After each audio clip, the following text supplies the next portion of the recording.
Thoughts on the new legislation? I think at first I was surprised. I think largely because this has been an initiative that our coaches' bodies have been talking about and discussing for several years now. And I think that the feedback that we received as coaches from our compliance offices and in many cases from the heads of our governing bodies was that the NCAA, the association, was moving away from sports-specific, adopting sports-specific rules like the one they did. So I think that there was a surprise there, but overall, just very excited, and I think very grateful, because there's some people that have really championed this and refused to take no for an answer.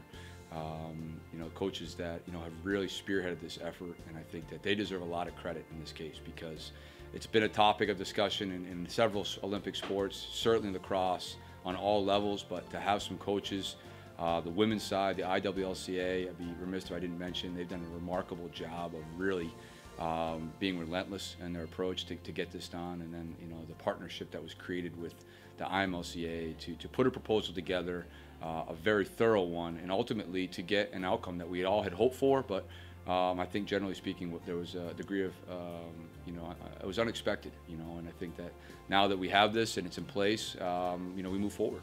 I think there's a degree of excitement, across the landscape of lacrosse right now for what this means. Excited on a number of levels, it's a bit of a no-brainer in respect to as to why, but for all of us, it impacts us differently as coaches. There's challenges that I'll get to here in a minute, but I think the excitement of understanding that we'll be evaluating maybe an older prospect that will have the opportunity to really slow down what's been a trending recruiting process just to get earlier and earlier. This really puts a bottom line start date on this for us all, and I think is what we needed. We needed teeth. We needed something that would really control us from ourselves and the competitiveness that we all have, and we live in a world where we're always trying to be the first in on something that you think can help your family and your lacrosse product, your organization improve. But in this case, it's families and it's young men and women, and what this rule has done is really allowed them to be student athletes, certainly in grades 9 and 10, and avoid feeling the pressure, the immense pressure in some cases early on as an 8th, 9th grader to make visits, to accept offers, and to ultimately make big-time decisions. So from the youth all the way through the college, this is a huge positive, a huge win, and it's something, again, that we're really excited and grateful for. I think anytime you have change, there's going to be a degree or a window there where there's some transition, and I think although that again, overwhelmingly positive, there are some short-term challenges, and I think that we're going to navigate those over the next several months. We've had a lot of dialogue with our compliance office already. We've gotten great communication from our coaches organization. As we continue to get educated ourselves on exactly what this rule interp means in all different levels, and we'll navigate it. Right now we're in the middle of a competitive season, so certainly our focus is there.